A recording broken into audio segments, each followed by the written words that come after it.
Are you ready for Season 3 of Discography? We're jumping into the deep end of The Who. Not only will we go through every Studio Who album in great detail, but their story is often told between albums, so we'll be touching on non-album singles, the solo works of Keith Moon, John Entwistle, Roger Daltrey, and Pete Townsend, and some of the events that would make a record begin as a concept and land as something that would universally change the world. Discography returns to Consequence Podcast Network in January of 2019. Until then, be lucky.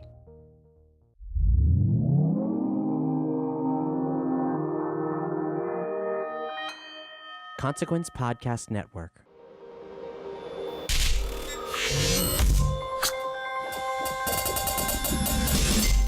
Welcome to another edition of Kyle Meredith With. It's an audio interview series presented by WFPK at WFPK.org.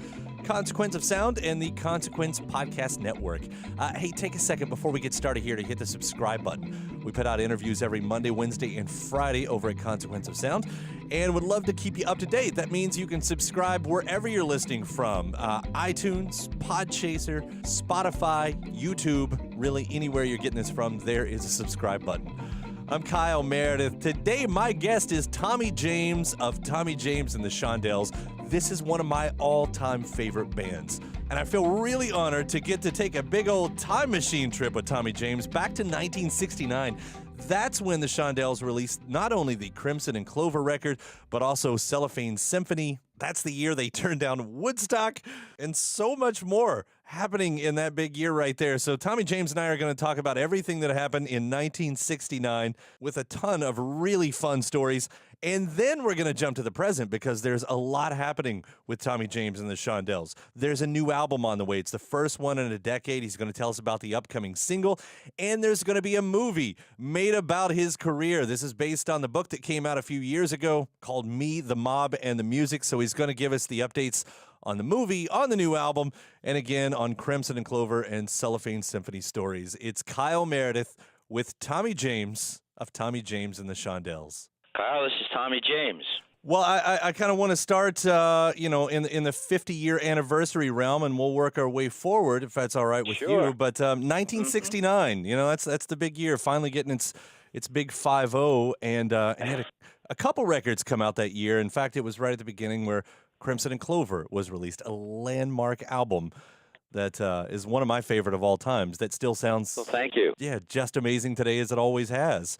Crimson and Clover was probably, next to our first record, the most important record we ever made, and the reason was that it created so many new doors for us to walk through. First of all, it was the first record that we produced totally by ourselves with no interference from anybody else, and it was also a drastic style change for us. We had just been on, in '68, we had been on the presidential campaign with Hubert Humphrey, and we had left for the campaign in August of '68 and got back after the election in November.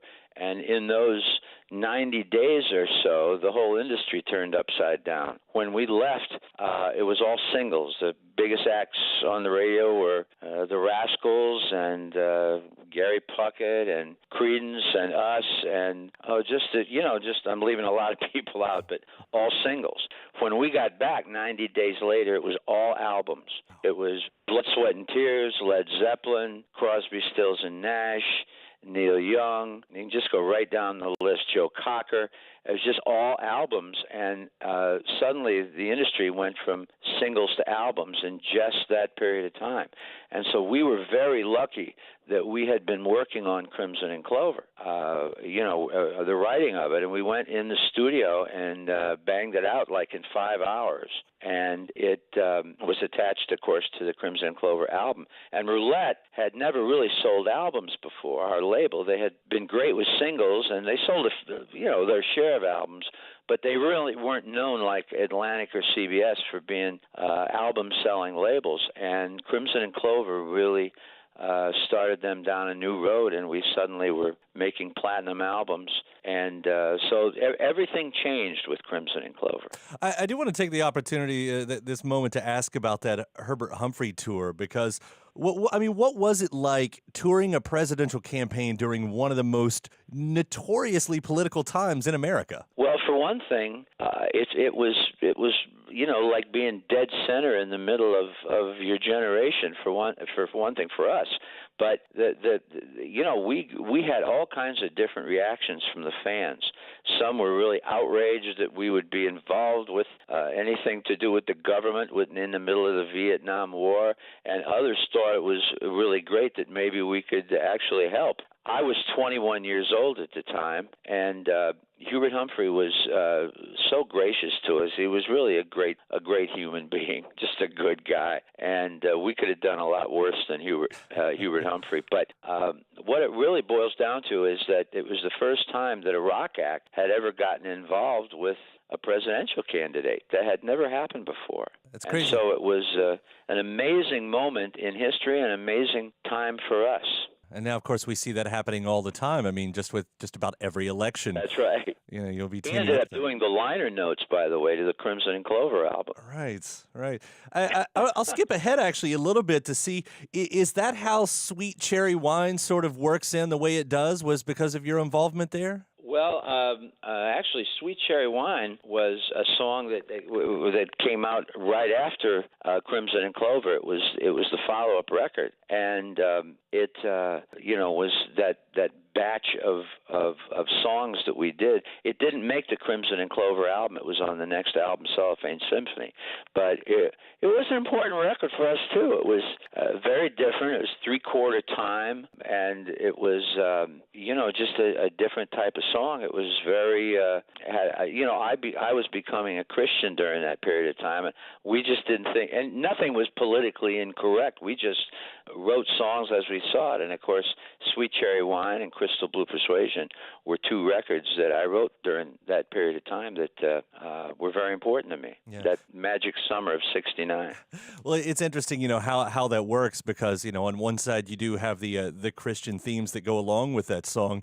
But as well as when you have a line like "Let's just get along," I mean that's a sentiment that never goes away, and especially in 1969, it seemed to be that playing two sides of that coin. The country was really being ripped apart at the time. I think I don't know how you'd compare it to today, but the country was very definitely being torn in half, and so a lot of people had a lot of things to say back then. And here you have a song that, even today, it seems like both conservatives and liberals really put a big flag in a song like that, which is... That's very true. That's very true.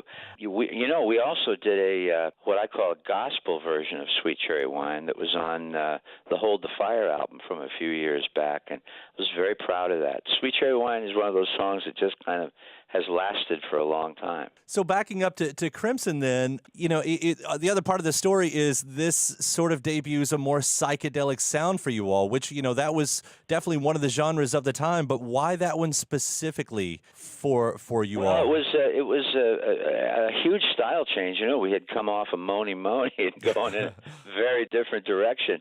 But, back then we were allowed to do that, and I'm very thankful. Today I don't think you'd be allowed to because you kind of get pigeonholed, and that's kind of where you have to stay. Back then, we were just sort of all over the place with our music. We went from, garage band to pop to, I don't know if you want to call it psychedelic, but it was certainly more, it allowed us to sell albums and to be more of a progressive rock genre, and we sort of had fans on both sides of the fence. What's interesting, and that it gave us the second half of our career. There's so many great songs in that, and I'll hit on that big title track here in a minute, but I do want to point out, I think I'm Alive over the years has become one of my definite favorites, and that one. Thank you. We did a remake of that on our new album. On the album that's coming up. That's correct. Tell me about that. We have gotten so many requests over the years. And the funny part about I'm Alive is it was really filler. It wasn't really intended to be. It was just something that went. It was the last song on the B side of the Crimson and Clover album. Mm-hmm. It was never really intended to be a single of any kind. It was just kind of something we threw together. And over the years, it has been used in 20 different commercials, and it's been a hit in England, and then Tom Jones had it out a couple of years ago, and it's been just all over the place. So Sony, who represents us on television and movies, asked asked if I would do a remake of I'm Alive, and I did it on this album, and I hope you dig it. Yeah, I can't wait to hear that. And I'm only really just learning about the new album and everything, too. I mean, is this all going to be re-recordings, or they're going to be, originals? Well, no, it's both. It's our first new studio album in 10 years, and it does have songs. There's in our movie Me, the Mob, and the Music, which we'll talk about, I guess, later. Mm-hmm. This was going to be the closing credits. This song plays as the closing credits of the movie, and it's a remake of I Think We're Alone Now. It's slow, acoustic, very dreamy sounding, totally different from the original record back in '67. So we may end up releasing it as a single. I'm not sure. Wouldn't that be a hoot? To release the same song. But we did a couple of remakes on the album, and the rest is new music. But we just got finished with it. It'll be released in April, and we're real happy with it. Yeah, well, I cannot wait to hear that part right there. That's a nice surprise in this whole thing right here. I appreciate that. Well, thank you. And I do want to ask about that title track before I completely leave Crimson and Clover, too, because I was thinking, for a song that has so much just pure magic in it, actual magic lies in that song. Thank you. Yeah, I come from a radio standpoint here, and I thought, looking back at the history on that, the one thing I didn't know is most of the time radio stations will ask you for a shorter version of a song. You had the opposite experience. Yes, that's quite true. We had to make a long version from the short version rather than the other way around, and it was challenging. We had to take tape loops, and back then we didn't have Pro Tools or anything to work with. We had to do it with tape, and so we'd make tape copies, and then we threw in steel guitar, and just created the long version from the single, and that's what ended up being on the album. It gets played a lot.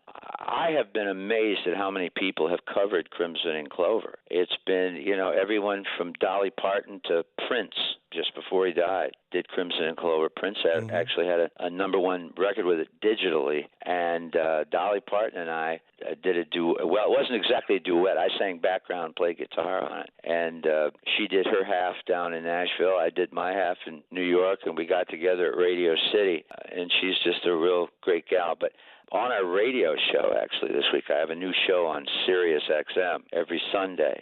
We played several versions of Crimson and Clover. And we did Joan Jett's version, we did the original version, we did Dolly's version. So it's just been an amazing 50 years with that song, I must say. It's, I'm just very grateful for having a record like that people are still playing 50 years later. I mean, that's, in the 60s, that would have been the equivalent of us playing something from 1910. Right. Rudy Valley with a megaphone. I heard Dylan was a big fan of that song too, right? Well, yeah, and all I can say is that it's wonderful to have a record, and if you have one record like that in your career, that really is wonderful. We've been so lucky. We had 23 gold singles with Roulette. But Crimson and Clover certainly was one of the top two or three that stand out, and I'm very, very grateful to the fans and the good Lord for the kind of longevity that song has had. You say, that many top singles right there, and so this brings me to the point where I'm going to gripe not at you, but to the people of the Rock and Roll Hall of Fame. Because I kind of like being the underdog, though. I think I've gotten more mileage out of people saying, you ought to be in the Hall of Fame. I think once it actually happens, it's going to be a downer. Oh, no. I mean, everybody has their I can't believe they're not in the Hall of Fame band. And for me, it's Tommy James and the Shondells, and I've been waving that flag for a long time. Yeah. Well, when it's I like to be very magnanimous about it, and when it's our turn, we'll go. When I'd like it to happen, though, really, when the movie comes out. So when does the movie come out? We'll jump to that now. We're talking about probably another 18 months to 2 years. Yeah, and so tell us about the movie. This is based on your book, right? Yes, Me, the Mob, and the Music that came out several years ago. our story of Roulette. It's an autobiography with about 2/3 of the book devoted to this tumultuous relationship we had with Roulette Records, and scary relationship because we couldn't talk about it at the time, but the fact is that unbeknownst to us when we signed, Roulette, in addition to being a functioning record company, was also a front for the Genovese crime family in New York. We couldn't talk about it, and we tried to pretend we didn't see stuff that was going on. Right. But I don't think we would have had that kind of success on any other label, because if we had gone with one of the corporate labels that we could have gone with, we would have had so much competition, and we would have probably been turned, especially starting out with a record like Hanky Panky, which was a fluke, we would have been turned over to an in-house A&R guy, and that's probably the last time anybody would have ever, we'd have been lucky to be a one-hit wonder. Right. Right. And at Roulette, they actually needed us. And so I really learned my craft and learned all about the music business at Roulette in the midst of this very sinister and dark story going on behind us that we couldn't say anything about until we wrote the book. So anyway, that's what the movie is about. And the screenplay has been written by Matthew Stone. The producer of the movie is Barbara DeFina, who produced Goodfellas and Casino and Hugo a couple of years ago with Martin Scorsese, and The Color of Money, and just a whole slew of great films. And we're just very flattered and honored that she's going to do the movie. And she's, see, her idea is that it isn't necessarily it's a music movie. It's a drama with music in the movie, and it's a very different vantage point than the other way, where it's what you call a jukebox musical, And then after the film, they want to do a musical, a Broadway musical, and so the next couple of years are going to be exciting. So I'm very, very happy that we're still able to do all this. Of course, it's great timing. I mean, every few years it seems we get some great music movies that come out, and with the humongous success of the Queen one that just arrived, and I know movie, right? Elton has his on the way. I mean, it seems like this couldn't have been better timed with all of that. That's correct. We're very happy with all this. Yeah, the screenplay is written. I guess you haven't made it to the casting I love it yet. Too. Yes, I'm getting a hell of an education because the screenplay writer has to do with dialogue what we did with just telling the story. Right. So you've got to create the dialogue and create the scenes, because that's what a movie is, just about 30 different scenes back to back that tell the story. And so it's a real artwork. It's real art putting these screenplays together. Yeah, that's really exciting. It's really exciting stuff to look forward to. I'm having fun with it. Yeah. Since we're doing the jumping back and forth here, I want to hit one more thing back on our 1969 time travel, because this was also the era that, there were so many quick turnarounds. You did one album, but you did two albums in a year. So many artists did that. And I don't want to overlook Cellophane Symphony that came out that year as well, because this kind of furthers where you started with Crimson and Clover, right? Right. We actually, during the year of 1969, we had 5 gold singles and 2 platinum albums, the Crimson and Clover album and the second volume of the Greatest Hits album called The Best Of. Mm-hmm. So 69 was a huge year for us, but the pace was unbelievable because we began producing our own records. And so, we were constantly in the studio. Or writing. It was by the end of 1969, we were just blazed. I mean, you were already working on you were already working on Traveling by the end of 1969. That's right. That's Right. crazy. It's a nutty pace, and it's a pace that'll put you in a hospital if you're not careful. So we figured out. Well, so, Cellophane Symphony does tend to get overlooked because of Crimson and Clover. I mean, what really comes to mind to you for that one? Sure. Well, that's an interesting story because right after the Crimson and Clover album, we started Cellophane Symphony, but our studio, Allegro in New York, was shut down for updating. They were updating to 24 tracks. And so, half the studio had to be torn apart. They had to put in a new board. It was just an immense job. And so we then went over to another studio called Broadway Sound. and I walked in. And by the way, Broadway Sound was owned by Whitey Ford from the New York Yankees. Wow. Is that wild? Wow. It's on Broadway and 54th Street. And I walked in, and I see this gigantic contraption with the old RCA plugs. It looked like a switchboard from the 1920s. Hello, please, with the wires and a big black monster. It took up a whole wall. And I said, "What the hell is that?" He said, "A synthesizer." A synthesizer? What's that? There was the first Moog synthesizer in New York. Wow. And this was like May of '69. And I walked in, and we started playing on the thing, and had a little keyboard. It was really pretty simple by today's standards. It was huge with this little tiny keyboard, but it did all kinds of things. It could be horns, or it could be wind, or it could be drums. So we just immediately knew this was the future. And so Cellophane Symphony, a lot of Cellophane Symphony was made around the synthesizer. Anyway, that's how it went. And so the song Cellophane Symphony just meaning plastic music, and that's what it was. And if you wanted to hear a funny conversation, Whitey Ford took me out to lunch. And if you wanted to hear a hysterical conversation, you should have heard me trying to talk baseball and Whitey Ford trying to talk rock and roll.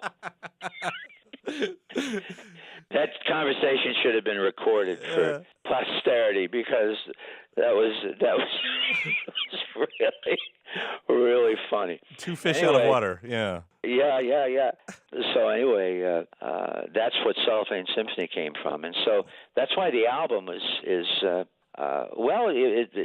ended up back in the 80s. It suddenly was revived again and started selling records again. But anyway, you're quite right, though, that it did get overlooked to a large degree because of the other things that were happening in '69. Yeah, there's a lot of fun stuff on there. But '69 was so great in New York. If you were in New York, it was great. The Mets won the World Series. The Knicks won the championship basketball. The Rangers won hockey. Jets won the Super Bowl. I mean, '69. And then you had Woodstock, and you had everything else, which we missed, by the way. Well, right. So you all didn't go to Woodstock. I guess they asked you, maybe you said no? We were invited.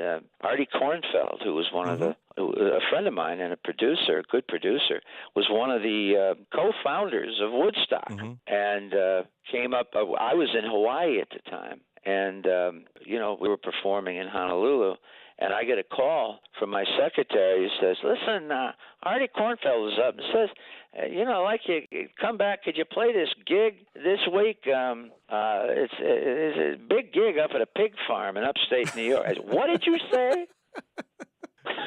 Big gig at a Did pig you farm. say a pig farm? And she said, "Yeah, it's supposed to be a big one, and big gig." And I said, "Well, I'll tell you what. If we're not there, start without us." And I laughed, and I hung up the phone. And of course, by Friday, we knew we messed up pretty bad when they closed down the freeway. You kind of got another chance, though. I mean, it's going to be the 50th anniversary. They did say they're going to be inviting some folks back. Would you do it? Well, we'll see. I don't know about that. We'll see what happens. I did make it to Woodstock a few years ago up at the big, amphitheater. That's the outdoor amphitheater that's up there now, Bethel Arena, but they call it. But it was. It was like 45 years after the fact. I said, "Yeah, traffic was murder." we finally made it. Oh, it's perfect. That's perfect right there. I think I'm going to try to make the journey this time around. I don't blame you. Yeah, I missed the last two. Well, thank goodness I missed the last one in '99. But yeah. Well, something. Whoever thought rock and roll would be more would last all this time? Yeah. I don't think anybody thought it would. You're talking about something that basically started in about 1955. I don't know if they would recognize rock and roll today as being rock and roll, right. But they call it rock and roll, and it's pop music, and it's just who would have thought that rock would last this long? We have, by the way, a new single coming out called "So Beautiful." It's the first single from the album, which is called "Alive," by the way. Perfect. As opposed to, we were going to say "Dead," but we didn't figure it was a good visual. So this is going to be a fun year. Well, I hope so, and I'm looking forward to the new music. And Tommy, I thank you for taking the big old journey. This has Get been you a a big copy dream of mine. immediately.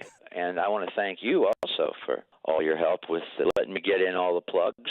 Yeah, anytime, anytime, and hopefully we'll talk to you again once the record's out and once the That sounds movie's good. out too. Thank you so much. All right, it's a pleasure. Take care and stay You take warm. care now. Bye-bye. Nice talking to you. All right, bye. Oh my, what a big, huge thanks to Tommy James for going on that quest with me right there. Crimson and Clover, Cellophane Symphony, and a new album and a movie on the way. Lots to keep in tune with right there. Hey, if you haven't already, please do hit that subscribe button wherever you're listening from right now, whether that's on YouTube, Spotify, iTunes, and Apple Podcasts, Acast, Podchaser, really wherever you're listening from right now. After that, head over to WFPK.org. That's where I do a show every Monday through Thursday from noon to 3 Eastern, where you can also find some bonus episodes of this series over there. Head to Consequence of Sound for all your music and film news. You can find me at Twitter at Kyle Meredith, Facebook/Kyle Meredith. That does it for another one. I'm Kyle Meredith. I'll see you next time.